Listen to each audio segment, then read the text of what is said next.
최근 감사원은 의료 대란을 부른 의대 증원 2,000명은 윤석열의 독단적 결정이었고 복지부는 이를 합리화하기 위하여 보고서 등 자료를 사실상 조작했으며 의사들과의 정상적 협의도 없었고 대학별 정원 배정도 현장 실사 없이 주먹구구식으로 이뤄졌다고 발표했다. 법과 사실과 현실과 과학을 무시한 그가 개혁저항 세력이었다. 계엄령 포고령에 점공위를 처단하라는 협박문이 들어간 것은 그 또한 의료 대란이 총선을 망치고 자신의 운명을 옥죄고 있음을 예감했다는 이야기다.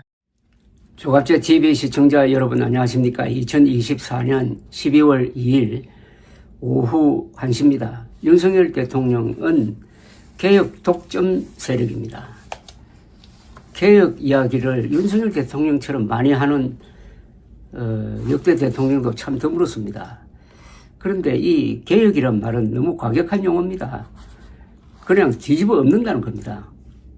가족을 완전히 뒤집어 버린다는 뜻입니다. 개혁은 개선이라고 해야 됩니다. 문명국가에서는 개혁할 게 별로 없어요.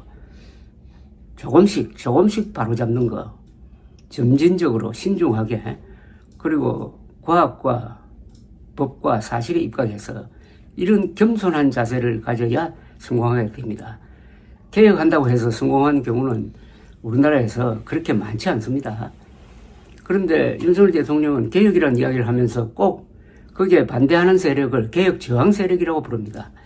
개혁 저항 세력이 누굽니까? 저 미국 사람입니까? 한국 사람 아닙니까? 다수 국민을 상대로 개혁 저항 세력이라고, 이건 그냥 침을 뱉는 겁니다. 개혁 저항 세력이라고 하면은 본인은 뭔가 혁신 세력으로 착각을 하고 우쭐을 하겠죠. 그러나 그걸 듣는 사람은, 국민들은 얼마나 기분이 나쁩니까?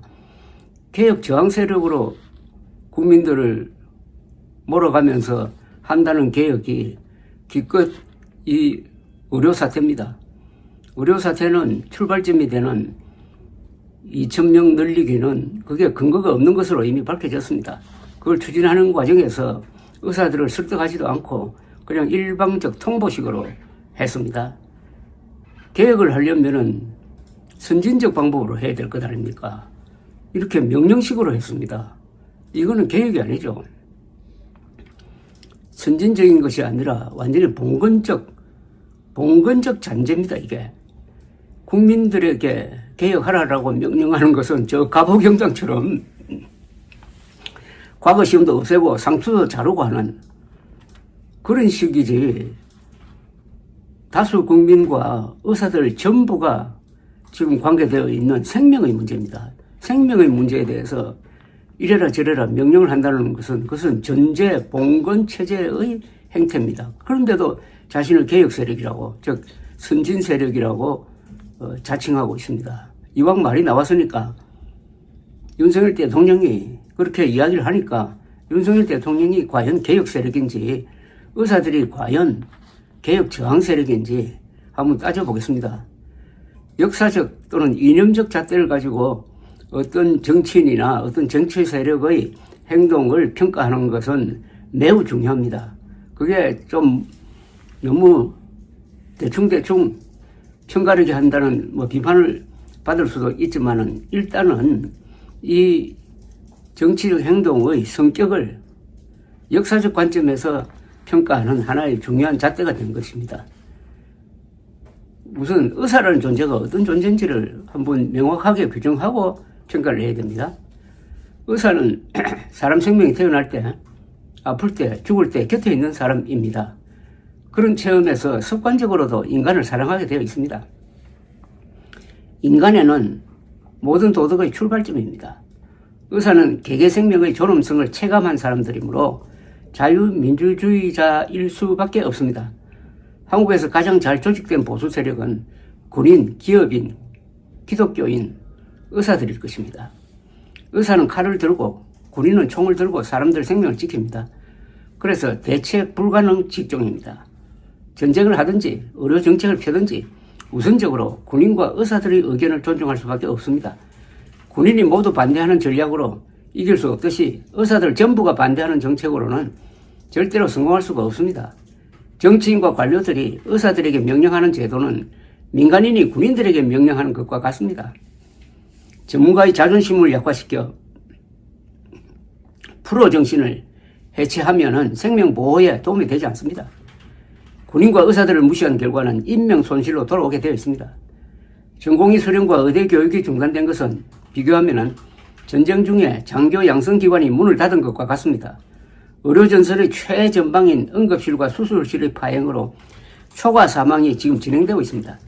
민주당 김윤 의원은 지난 2월과 3월의 초과 사망자를 1,700명으로 추산했습니다.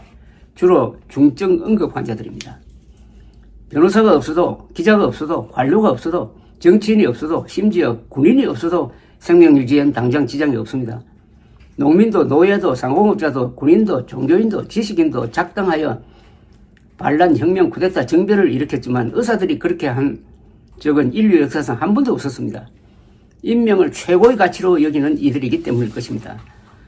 의사는 첨단 과학 기술자입니다. 의료의 과학 발전의 정수가 다 모이게 되어 있습니다. 의사 적대시는 과학 붕괴나 두뇌 유출로 가게 되어 있습니다. 역사상 의사들을 조직적으로 탄압한 대표적 독재자는 스탈린입니다. 그는 죽을 때 의사들의 치료를 제대로 받지 못했고 러시아인의 지금 평균 수명은 거의 북한 수준입니다. 의사를 탄압한 결과 아니겠습니까? 국민이 의사들을 미워하는 것은 자살행위이고 정권이 의사와 국민을 이간질하는 것은 천륜을 어기는 짓입니다. 적군도 병원과 의사들은 공격하지 않습니다. 그들도 포로가 될 경우 의사의 치료를 받아야 하기 때문입니다. 히포크라테스는 인생은 짧지만 의술은 영원하다고 했습니다. 생명을 다루는 의술은 최고 수준의 예술이란 이야기입니다.